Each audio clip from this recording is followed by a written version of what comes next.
Welcome, football fans, NFL and Falcons fans, to another edition of Jackson Pigskins. This is Tom Pollen, and hopefully we're going to try and get Mad Mike of Mad Mike Sports on with us.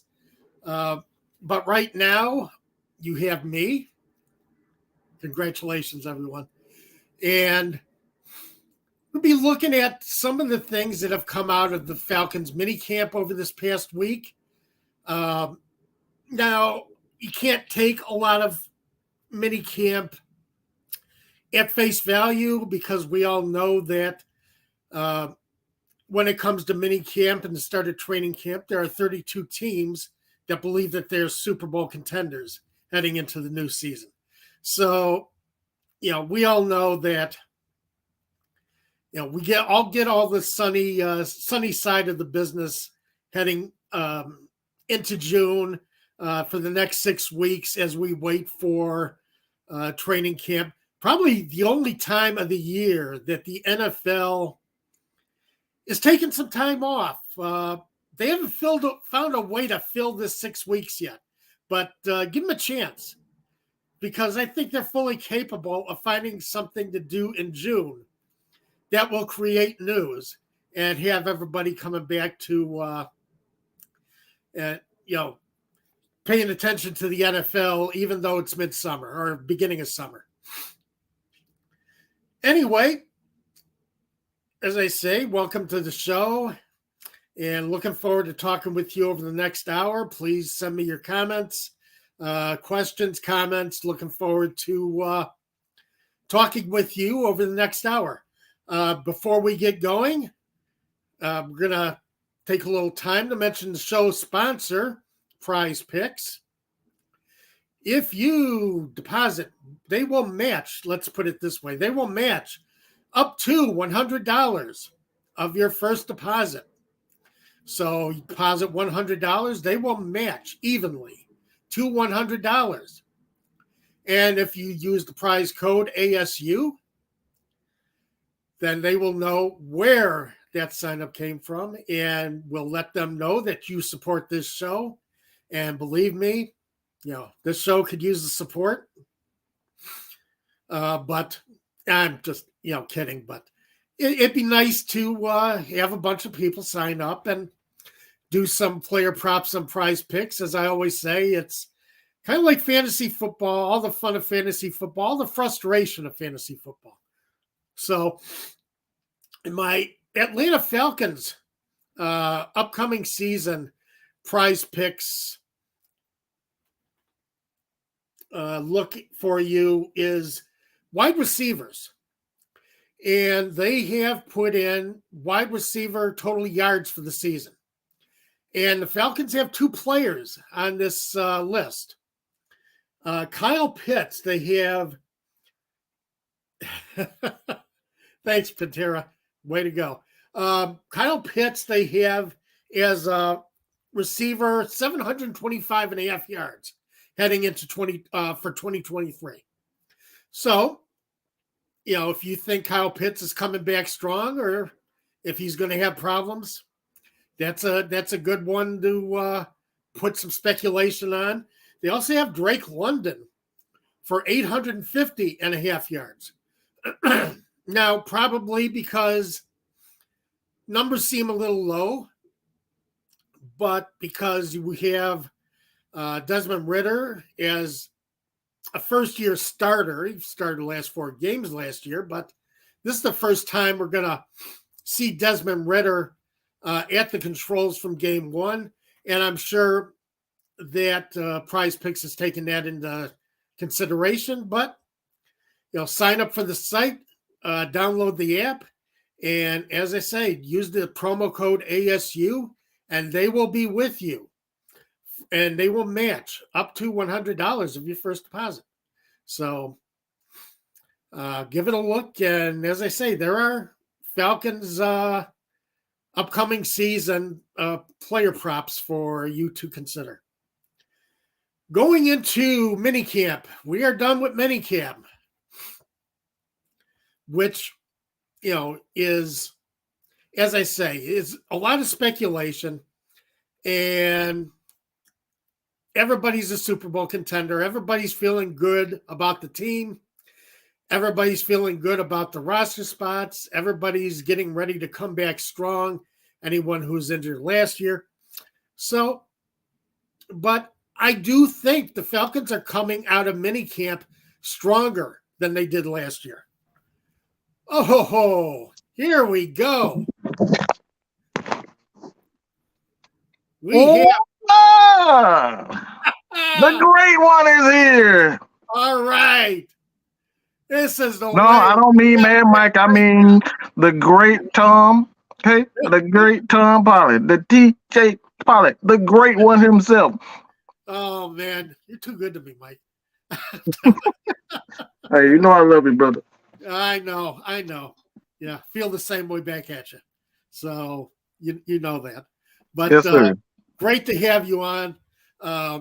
As I was, you missed all the preliminary stuff, which, yeah. I got a snippet. I got a snippet of it. So what we got is, as I say, I think this Atlanta Falcons roster looks stronger coming out of this year. I think there's a little bit more reason for optimism than we had last year. So how do you feel about how the mini camp has gone so far and what you've seen out of this roster? I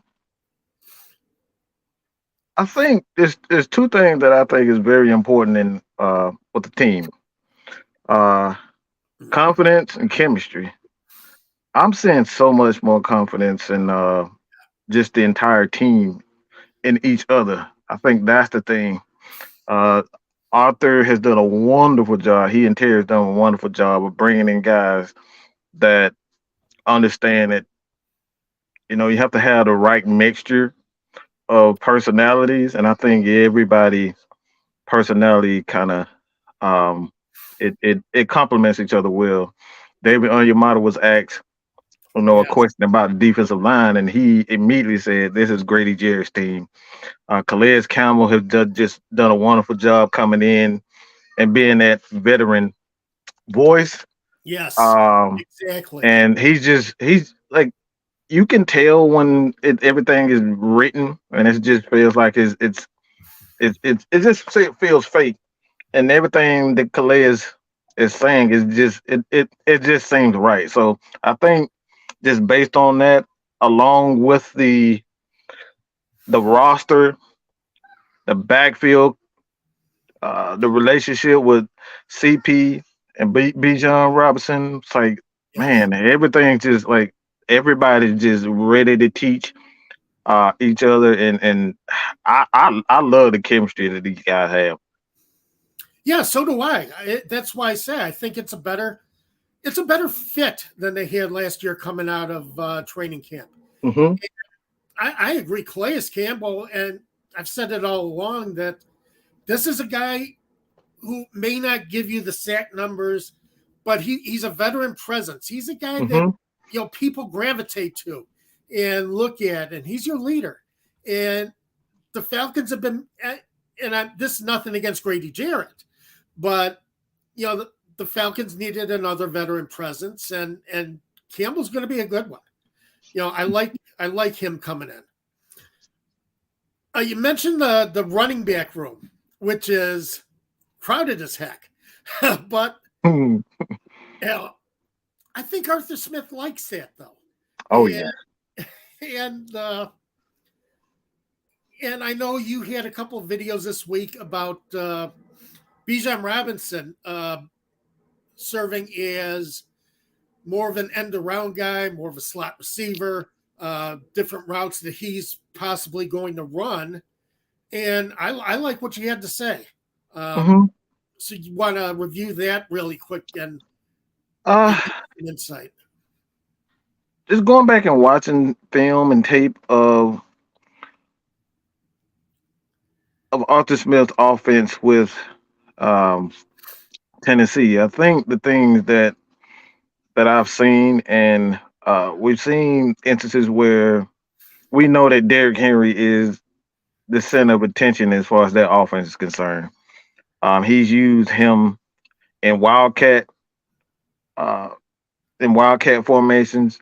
where he was the quarterback. He actually threw the ball and he ran the ball. He used his offensive line.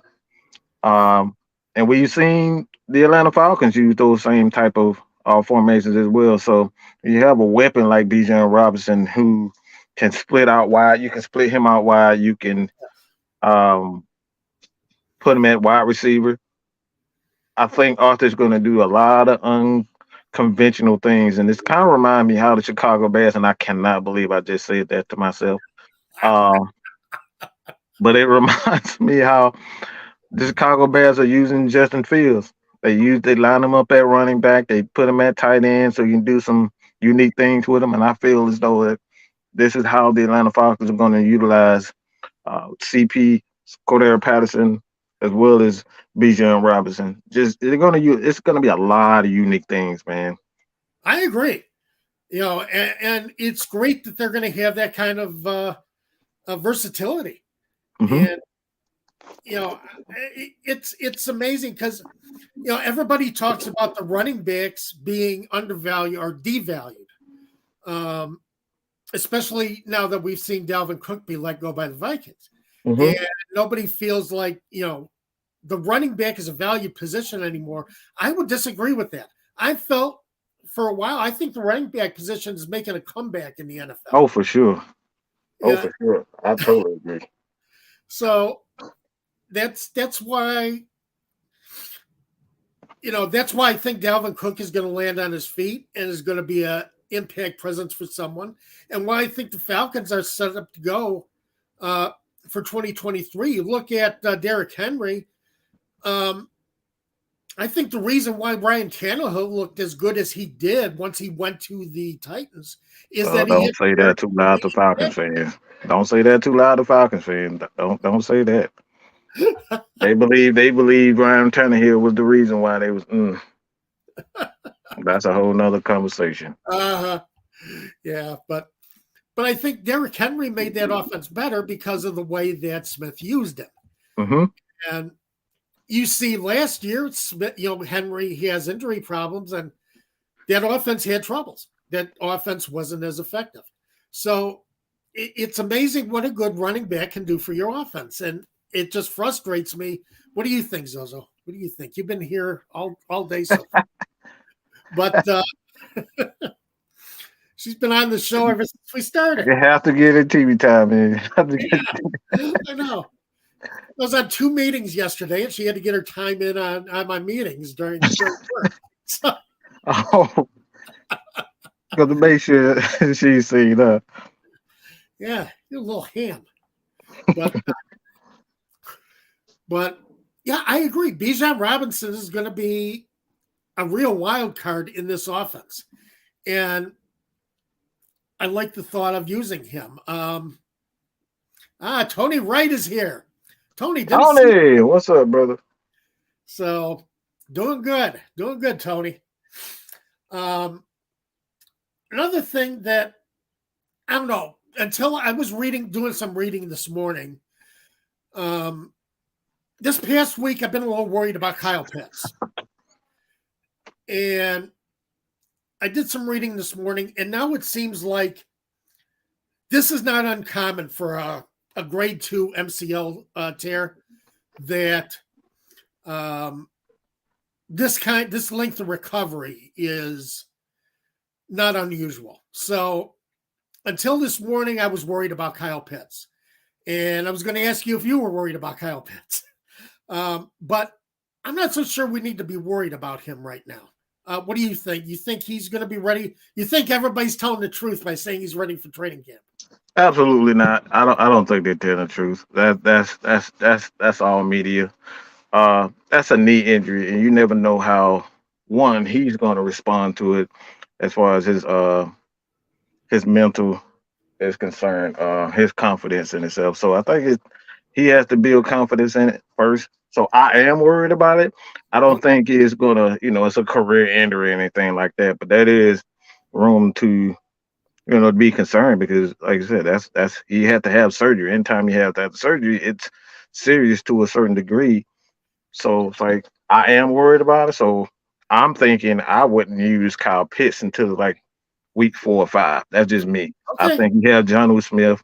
I think we have, Mac Hollins, Drake London, Bijan Robinson, Tyler Algier. You can kind of run with those guys for the first 3 games of the season, and then it's like just slowly bring. I would not put Kyle Pitts anywhere near the line until like week 8. I do not want those big guys, those linebackers hitting him low. Let him Yeah. split him outside so he can be safe for a while and get his legs under him, build that confidence underneath. But absolutely not. I'm not doing it. That guy's too special of a talent to be playing around with those big guys in those trenches. So I would not line him up inside. Okay. No, I wouldn't argue that. As I say, I've just seen that for an MCL tear, it takes about 6 to 9 months to recover. Mm-hmm. Yes. So, as I say, I'm not as worried about Pitts eventually coming back. Coming back by training camp, that's the question, because when was it? November when he got his surgery? So Yeah. November, December? I think it might have been December. Yeah. November, December. Where now? I believe it was. So I'm not as worried about him coming back. He's young and extremely talented and great athlete. And I don't worry about him eventually coming back, but don't rush him. This guy's going to be a big part of your offense for years to come. Right. And there's no reason to rush this guy back. So Tony Wright has a comment. The Atlanta Falcons should use running back Bijan Robinson exactly how the San Francisco 49ers use running back Christian McCaffrey. Yeah, I think Bijan Robinson is going to be that Christian McCaffrey type back. Jack of all trades, a guy who can, your Swiss Army knife on offense, kind of like Cordero Patterson, Swiss Army knife on offense. So, why stop there and, why not use Bijan Robinson that way? Looked pretty good running some routes last week. And so, I think he's going to fit in that 49ers offense. It's a lot of similarities with both coaches.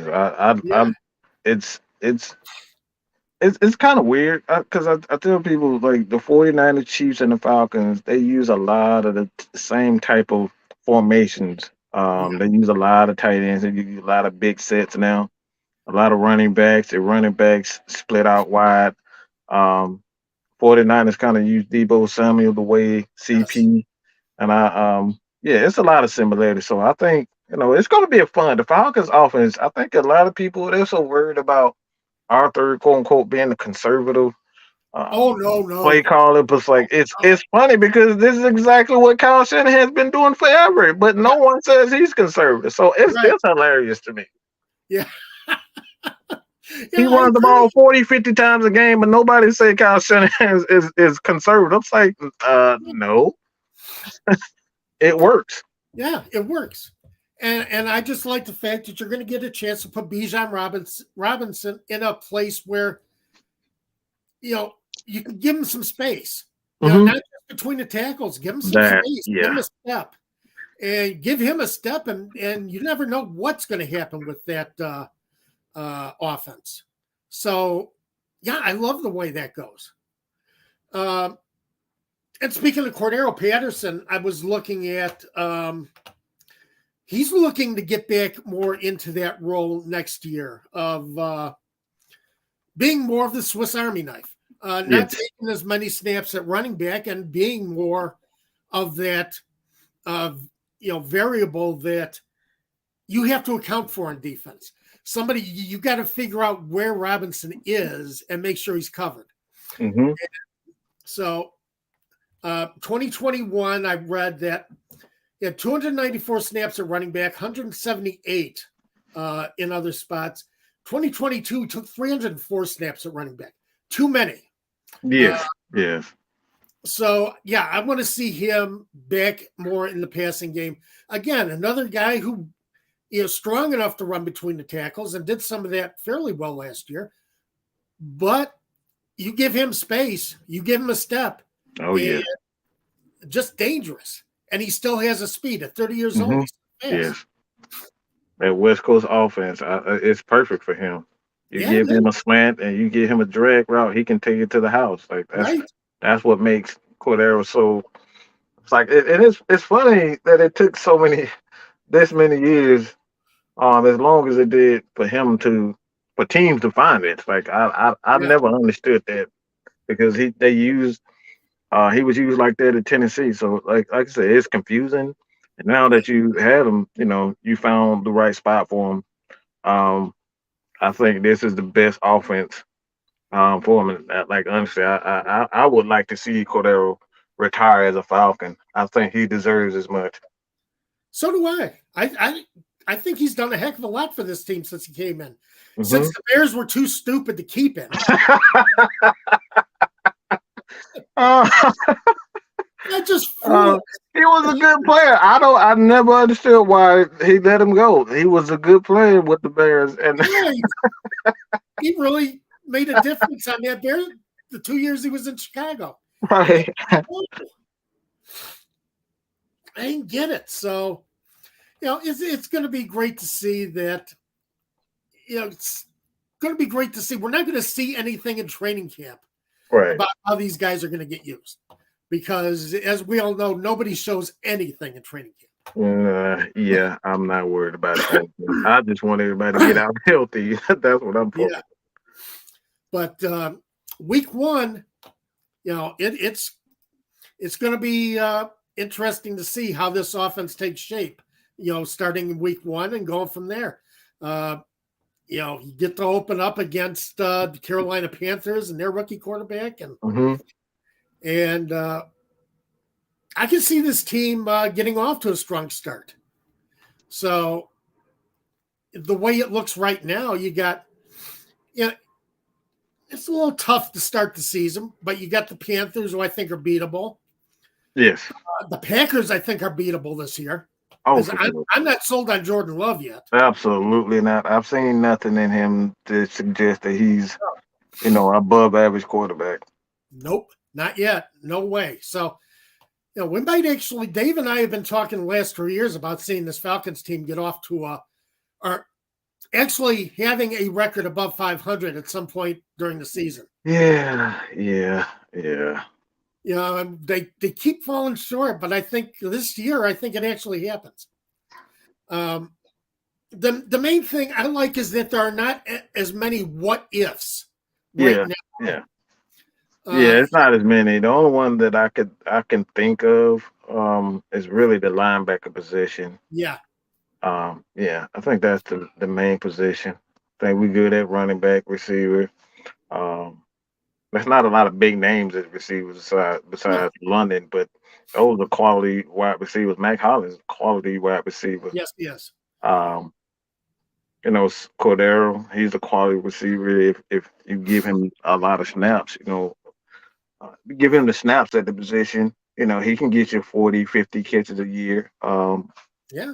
With solid touchdowns and solid numbers. So it's like, yeah, outside of linebacker, um, it still is a question mark as to what Troy Anderson is. We know what Michael Walker is. He's a quality linebacker. So it's like it's still a question mark at that linebacker position for me. I love our secondary, man. I think Oh yeah. a lot of people, as of right now, people don't think so, but I believe that we possibly have the deepest secondary in the NFL. We got quality corners and safeties all across. How many teams can say they have three quality safeties? Nobody, nobody. It doesn't happen. Now it's Hmm. tough to get. Right. Tough to get two. It's hard to And get two. Yeah. Right. so yeah, I agree because I was going into the show looking at the roster and looking at things, and yeah, I love the secondary. Um, and picking up Okuda, picking up Hughes, Oh uh, God. Yeah. just there's so many possibilities in the secondary now. So many things you can do as far as rotating guys. Um, Now, my main problem is looking at the pass rush. It always comes down to the pass rush with me. Hmm. because if you want to make your secondary better, improve your pass rush. Yes. Yeah, these guys, I I don't tried care to how avoid good you this. are. I don't care if you're Deion Sanders. I don't care if you're Revis. I don't care who you are. You got to cover receiver for 4 seconds. It starts getting tough. Yes. So, so I do like. That's where it keys down to me is this defensive line, and again, a positive with Calais Campbell. You like that. Arnold Ekebite, I'm going to be interesting in seeing how he comes back this year.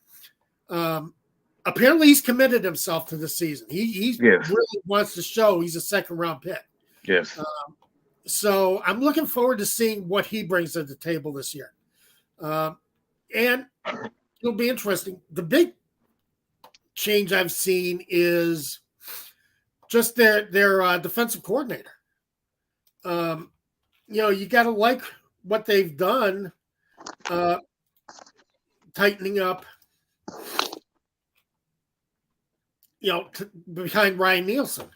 So I think Nielsen actually, I don't know if these players actually fit in the Dean Pease scheme as well as we would have liked. I think they do fit within the scheme for Ryan Nielsen. I believe so. I'm not exactly sure if it was Dean P's scheme or if it was the players. Um, so yeah, that's I'm interested to see what happens there as far as how the players play. I will say this: when Dean Pease allowed the team the last game of the season against the Tampa Bay Bucks, he says like, I'm not holding anything back. I'm just gonna let it all go. Those Right. players played like they were possessed. Yeah. So with that, I think they earned the confidence from Arthur Smith to say, all right, most of these guys are ready. So with that style, we're going to be super aggressive. We're gonna let things go, and just trust in the players that they can get it. Um, I think you're going to see a different. I'm I don't want to go out on a limb, but I'm gonna do it anyway. Go ahead. Go for it. This is the Falcons team is going to scare a lot of people.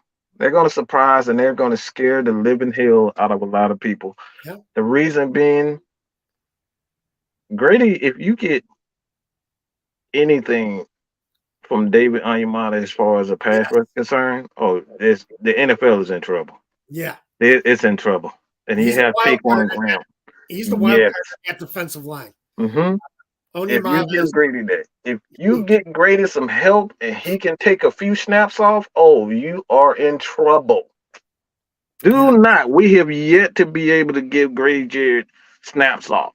This guy gets rest. Oh, it's gonna be ugly. It's you can't contain a guy like that. And then you have a guy like Calais Campbell, you can slide him inside every once in a while. And then you have Taquan Graham. That's a nice rotation in the middle. And whew, yeah, Grady gets help. It's gonna be scary. Yeah. Taquan Graham is another wild card heading into this season. The fact that he's back and he's ready, he's committed to play. He's ready to show something this year. Mm-hmm. So you'd like to see the combinations that the Falcons are going to be able to run out there. Yeah, Grady Jarrett, he should be a Pro Bowler every year, but it's tough for him because he's always drawing the double team coverage. And he still manages to be effective and to be a force in the middle. Mm-hmm. And I really am looking forward to seeing Grady Jarrett with somebody beside him who could help soak up some of those double teams and free him. I think he'll be happy with that too. About that. Tony agrees. Tony Wright, he says, I have to calm myself down at times as I'm hyped and excited about our defense. Mm-hmm. I don't know if I have to calm myself down, but yeah, I think it's something to be excited about. And I'm glad to see that Falcons fans have something to get excited about this year. Uh, it's always frustrating when you know going into the season that it's going to be a rough one, that you're Hmm. just not going to see what you want out of these guys. Um, so, and as I say, the more what ifs you have, the tougher your season is going to be. Hmm. Like look at the Kansas City Chiefs. There's no what ifs on that team. Right. Right. Right. So, That team is loaded. right. Um, so, and the thing is now, I think Desmond Ridder is really put in a position to succeed. Hmm. And the one thing I do like about Desmond Ridder heading into the season, we haven't seen much of him as far as what he can do in games, but the guy has incredible confidence, and his teammates like him. His teammates, Yes. and that goes a long way for me at quarterback. Yeah. Yeah. So, Um. The thing I like about Ritter, um,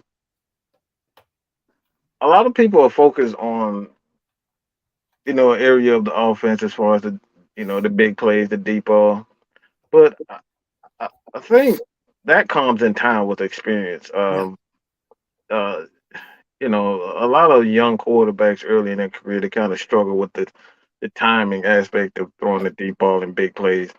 But he's incredibly going back and looking at his film, even with in Cincinnati, he did a great job of getting the ball out of his hands quickly mm-hmm. into the playmaker's hand. I think that's the most underrated aspect of his game. He sees it, he gets it out, and he gets it out fast.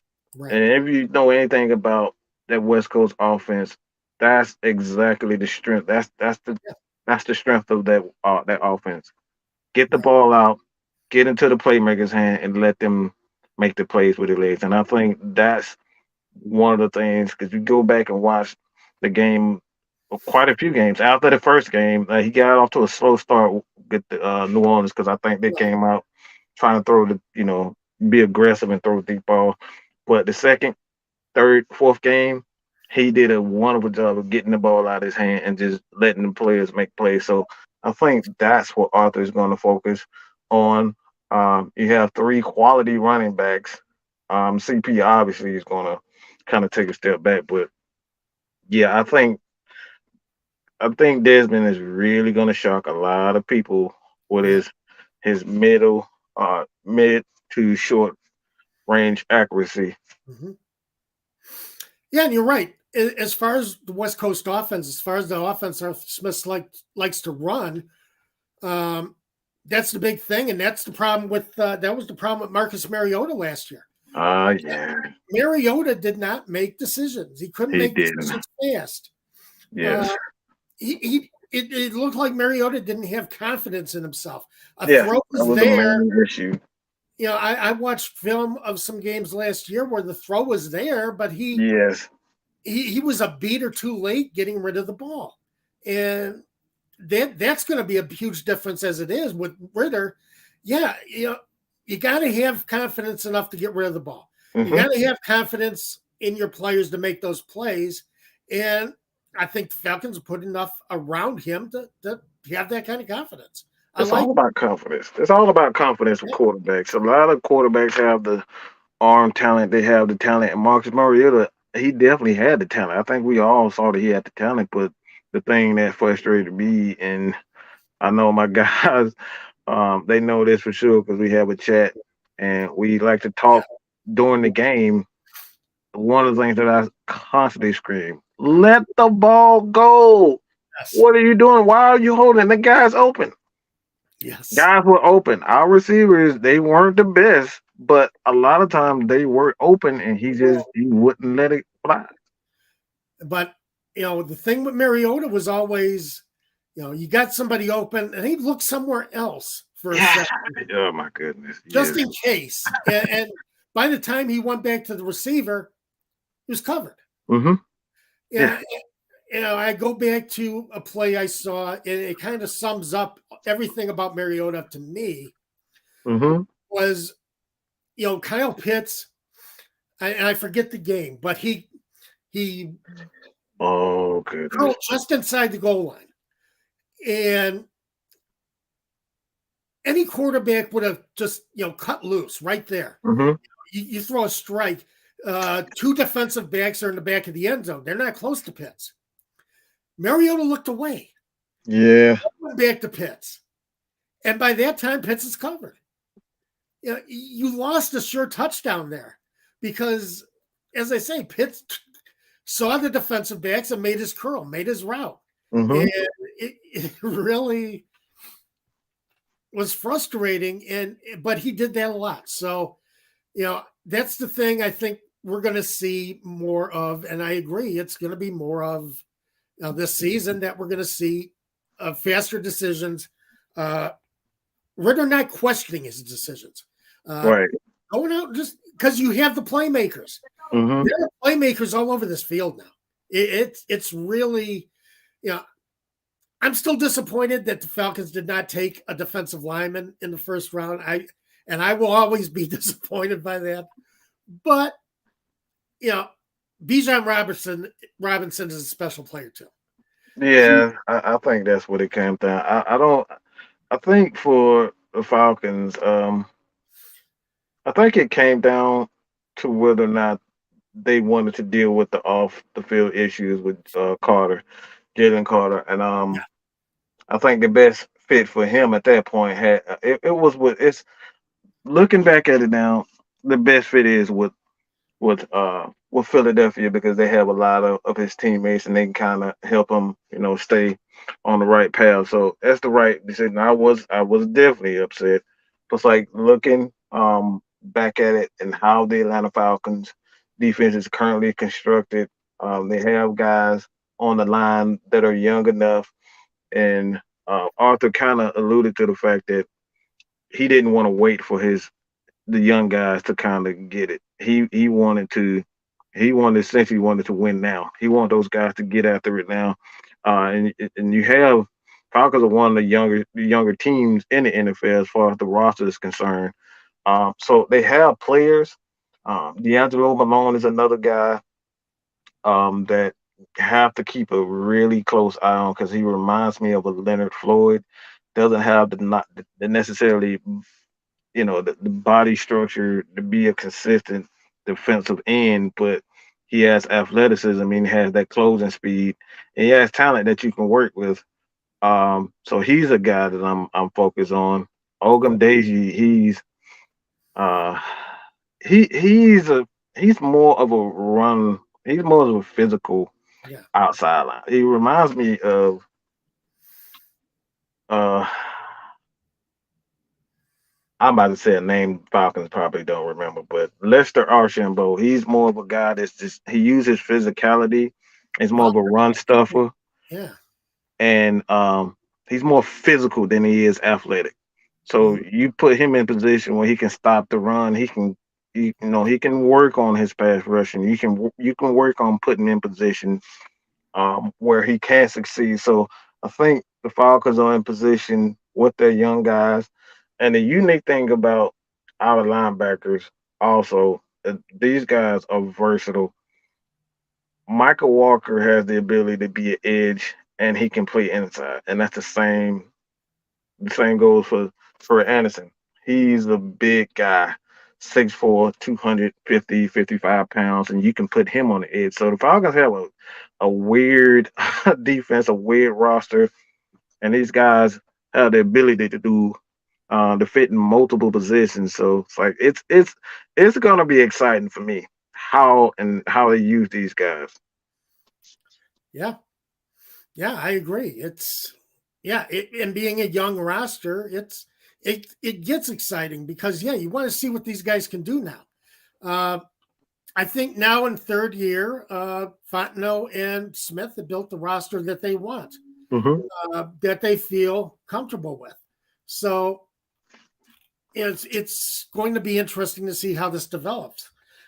Tony is Tony Wright, yeah, he is just bullish on this Falcons team. Tony, my dude. But Tony. Tony Wright, a couple of weeks ago, he came up with the best line. He goes, Okuda has a boulder on his shoulder, not just a chip on his shoulder. Right, right. A boulder on his shoulder. I forget that he was the number one. Yeah, the top corner in that time I coming know. out the draft with AJ.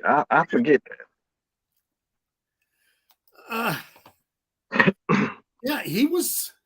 God, yeah, he was in the top 5 of that draft for the hmm Lions, and man, just went nowhere. And I like what this, you know, the man think that they managed to lock him in, lock him up. I hmm think because he definitely has, and he wants to prove it. He wants to go there. So you gotta love what he brings. Yeah, 3rd overall in the 2020 draft. 3rd overall. It's Yeah. you Oh are man. a Pro Bowler. So he is getting his chances here. He has got no excuses. The Falcons are going to give him. Yeah, they have a pretty good roster, depth on the defensive side. He's Yeah, not going to be asked to be the main guy, to stop the main guy. So I think that's a plus for him as well. still. Yeah. Uh, let's see. Yeah, Cordell Patterson had some interesting comments this last week about the new kickoff rule. And I went into it a couple of weeks ago. I'm not going to run it back down for everybody because I probably spent too much time on it 2 weeks ago. But nobody likes this kickoff rule. The special teams coaches, return men, nobody likes this kickoff rule. And with Cordero Patterson, he goes, he's going to be aggressive, and I hmm like that. And, don't worry about the fact that you're going to get the ball in the 25. Well, he also said they need to be smart about that. He goes, if I come down with a high kick and guy's 5 yards away from me, I'm going to call for a fair catch. But Right. you got to be smart about it. But you don't want to. You want to give Cordero Patterson the chance to impact the game, and he wants to impact the game. Why sit back there and be like that? And I still think special teams coaches are going to come up with a way to. There's always unintended consequences with these rules. I don't like it. I hate it. It's just taking the aspect out of the game. It's like taking the throw out of the game. It's like why would you do it's like it's a major part. I mean you have guys like Devin Hester, Allen Rossum, um you have so many special teams guys that have made a name for themselves and going into Hall of Fame, and Right? I don't like it. It's ruining the game for me because I like all aspects. I love the coaching aspects. I love the special teams, defense, offensively, obviously, but I think you're doing a disservice to the true fans than anything, and it's hurting the players. And it's like I know a lot of the players that are marketed that makes money for the NFL are quarterbacks and then offensively, but I think you still have to keep the true essence of football. And I do not like. I'm not a fan of taking away special teams in the return game. Mm-hmm.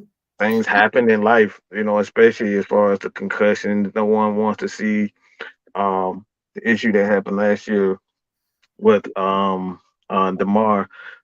But at the end of the day, it's like those things happen in football. Yeah. You can't change the game because of a freak accident. Freak accidents happen all the time. So I think you just ruining the game by trying to take away because you're afraid of what may happen. Things are going to happen. Yeah, you're right. Exactly. Yeah, I see trying to be safer with the game, but at some point, you're taken away from the game. Mm-hmm. There's no getting around the fact that there are going to be injuries. Mm-hmm. You can't. There's nothing you can do about it, and Right. it's unfortunate, but it's the nature of the game. It's what happens, and people don't understand the importance of how special teams can change a game, how you can change field Oh position. yes, we Uh, saw it in the Super Bowl. right. So it's a game changer if you can get a big return or get a big punt return, or you can turn with a punt return, you can turn field position in the matter of a single play with a good Mm-hmm. punt. And I saw a video by the Colts special teams coach about a week and a half ago, talking about punt returns and talking about how I was looking at this based on Avery Williams being out and how devastating that's going to be for them. Oh man, yeah, yeah.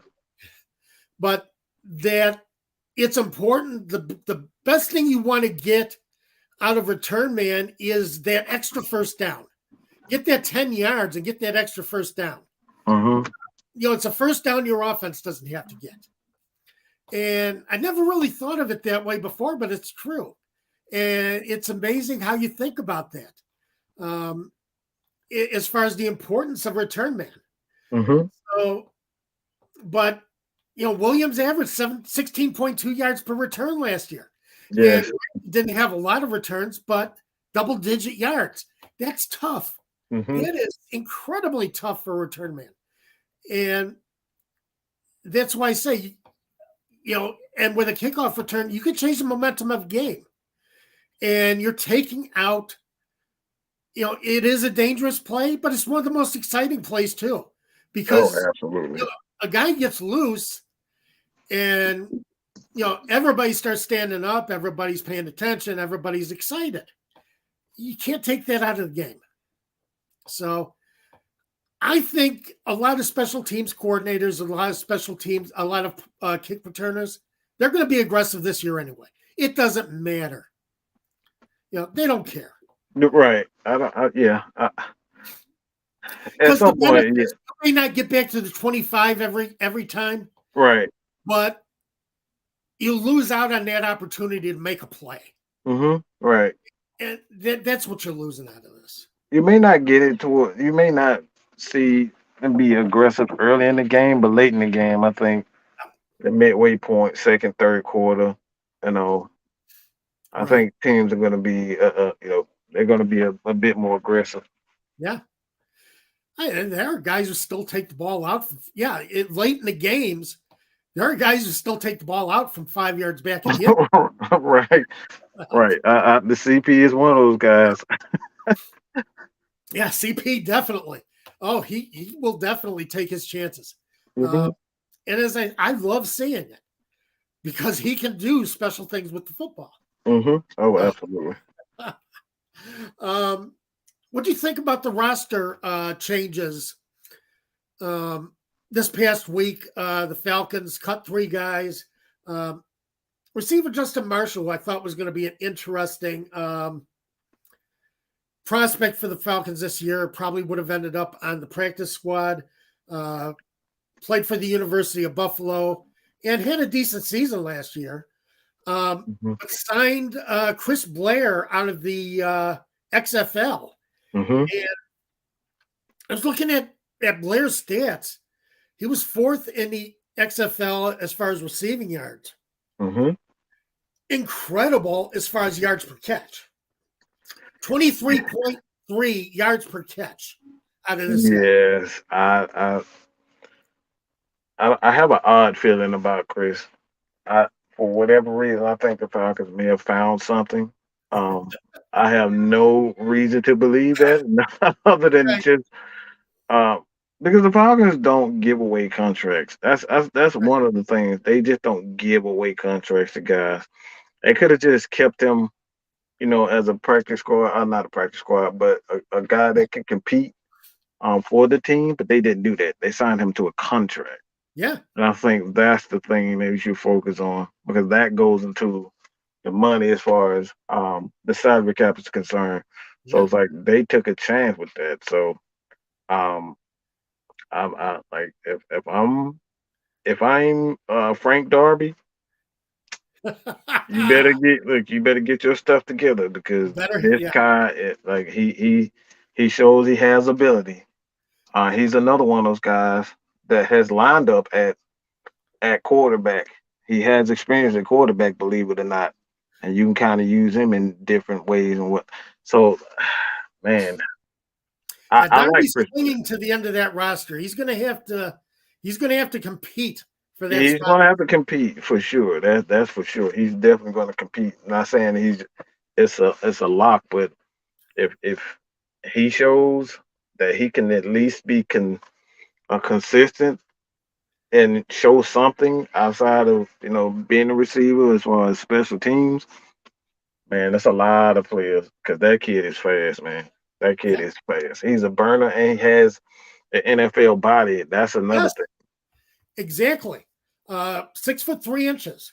Hmm. So he does have. I mean, he's tall. He's got this big body. It seems like the Hmm. Falcons like that big body type guy, Hmm.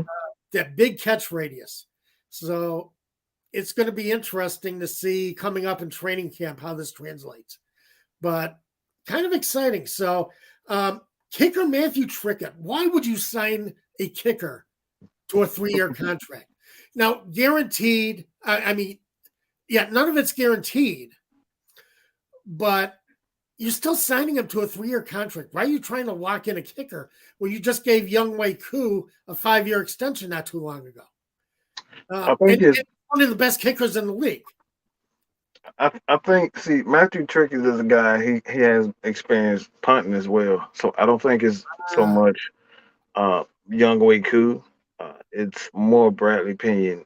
He's a uh, guy that's up in age, so you don't know how long he's going to continue to play at his level. And it's one of those developmental contracts that the Falcons have become known for. They gave Frank yeah, Darby the same. They cut Frank Darby, gave him the same type. They gave wide receiver Jerry Bernhardt, and they gave Felipe Franks the same contract. So they're known to give out assign guys to those developmental contracts. Well, you can put these guys on a practice squad and or put them at the bottom of the depth chart and kind of have those guys and develop those guys over time. So it's like if he becomes one of those guys, it's like he turns into something or he finally gets it. You yeah. have him on a cheap contract. Okay. So I think that's more so why they did with Cricket. And it's hard to find kickers and punters these days, man. Oh God, yes. They're worth their weight in gold when you get a good one. Um, Oh yeah. we know. We but know. the Bears have been struggling since they let Robbie Gold go. Yes, yes. I don't know. Bears do some silly stuff, man. Like I don't know what it's Uh, Falcons for years understand what how important kickers are. We've had a long history of having great kickers. yeah, exactly. Matt Bryant, I mean, Hmm. Mr. Reliable for a long time in Atlanta. Hmm. So yeah, it's but yeah, and the Falcons struggled when they didn't have Bryant. When Bryant retired, Oh yes, yes. it's always something. When you get one, you got to keep them. That's why I was thinking about. There's no way they're cutting Young Wei Koo. Absolutely not. There's no way. I think it'll be a riot in the streets if they did that. And Koo is one of the only guys in the NFL who can actually do an onside kick. And Hmm. Yes. he's figured out the secret of the onside kick. Yeah, he has a weird regimen that he goes through. It's weird. I don't it's a lot of soccer technique in it, but he has a weird routine that he goes. He actually practiced those doing throughout this season as well. So it's like it's a weird routine with him that he perfected. Yeah. So uh, looking forward to it. But I hadn't. taken that into consideration with Trickett. And that's a great point because I hadn't thought about that. So it'll be interesting to see how that goes heading into this year. D. Lawton has a question. Not a question, just a comment. Even preseason is going to be awesome to watch. And I agree with you, D. You're right. It's going to be fun to watch. It's going to be interesting. I think Falcons fans have a reason to be excited heading into this season. They're not going to be a Super Bowl contender. But this AFC, God, I keep saying AFC. Why do I keep putting the Falcons in the AFC? I don't think we want to be a couple of times last week too. Nah, we don't want to face the Chiefs right now and the Bengals. We're good in the NFC. I see. The NFC South is wide open. This is a division that you can take. And I think the Falcons really line up well to compete this year and to keep fans interested and excited all season. So coming out of mini camp, I like what I see, and I think Falcons fans should be encouraged. Yeah, everything is predicated on the defense for me. I've already made a bold statement as far as where the Falcon could be if the defense is a top. So, I think the Falcons will be in the NFC Championship if the defense is anything over the top. If they're anything over 15, I think the Falcons are a Super Bowl contender because you have to look at the way that the offense is run. Everything is predicated off time of possession. And if you have Bijan, you have Tyler Algier, if he can repeat what he had last year, and then you couple that with CP, Bijan Robinson, the Falcons could just run teams to death. They don't have to throw the ball as much. You don't need Desmond Ridder to be able to do that. I mean, San Francisco will show you the recipe for that for the last couple of years. They did not have great quarterback play the last few years, but they were still in the NFC Championship. So if the Falcons defense can be anywhere consistent or anywhere near 15 mark or above, I think they have a shot to be an NFC Championship because they've shown you last year that they can play with the best team. They beat San Francisco last year. Yeah. I have no doubt in my mind that if things go well defensively, the Falcons can't be in the NFC Championship. That's a bold statement, Mike. Bold. Oh yeah. Oh yeah. Oh, but I've had proof of my bold statements. People make bold statements on there, but I can show you with numbers. I can show you with the film. I love it, Mike. Yeah, I know you can. I know you're not afraid to go out there and make those calls, and I love it. Yeah, it works for me. But as I say, heading out of training camp, and the Falcons also announced they're going to make some renovations to the training facility, renovations to the locker room. So this is a team that is committing itself to its players. Oh, for sure. So, we'll see how these players reciprocate and how they do heading into the season. We got 6 weeks until we get to training camp. This is the season. NFL kind of goes to sleep for the next 6 weeks. But I think at some point the NFL is going to find a way to put something in June that will keep everybody paying attention. June is the only month where the NFL truly takes a break. Yeah, they're going to find a way around that. Yeah, I heard that they were bringing back the supplemental draft. Yes, I don't know exactly when. I was going to mention that. I was surprised. That would surprise me that they actually took it away. So I don't get that. Right. I was just going to mention that the supplemental draft is something that the NFL would use to fill some of this time in June. I would think so. Yeah. So we'll see how that goes. Probably see that in the next couple of weeks, and we'll definitely have comments on it when it does happen. Yeah. Oh, I know you will, Mike, and so will I. Yeah, we'll hit it. Mike, we're at the end of the freaking show. Oh wow! How do we? That's been an hour. Good God! We've been on for an hour. Wow. And it's just amazing to me how this goes when you're on the show. This is fun. Hey, I love it. I love it. I love talking ball. I love talking to you. I love joining you guys. Hey, I'm in my element. Yeah, absolutely. One more pitch for our show sponsor, Prize Picks. They will match up to $100 of your first deposit. So go to Prize Picks, make your first deposit, use the promo code ASU, Atlanta Sports Unlimited, to show them where you heard about them and that you're supporting the show.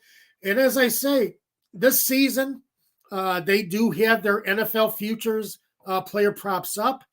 I gave you Desmond Ridder a couple weeks ago, gave you Bijan Robinson's running yards last week. This week, receiving yards, Kyle Pitts, they have it 725.5 receiving yards. Over or under. And Drake London, 850.5 receiving yards. So you can go over and under both those numbers. And, we'll see what happens at the end of the season. I tend to think both of them are going over because I think they're both playmakers. And Pitts, depending on when he gets back, Pitts might be right. Yeah, that's going to be an interesting pick there. I might get on that. I might get in on that one. Yeah, so it should be fun to see how this goes. As I said last week, Bijan Robinson, 1,075.5 rushing yards for this season. But remember, Bijan Robertson is going. Robertson. Oh God, it's been an hour. Bijan Robinson is going to be used a lot in the passing game too. So you never know about that. But I think he gets over 1,000 rushing yards. 1,000 rushing yards. And Desmond Ridder, if I can find it here, I have a note. Desmond Ridder, where was his number?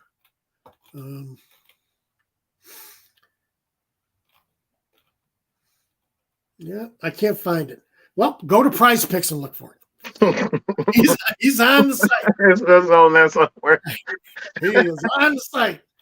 So we'll see how they perform this year. Mike, great having you.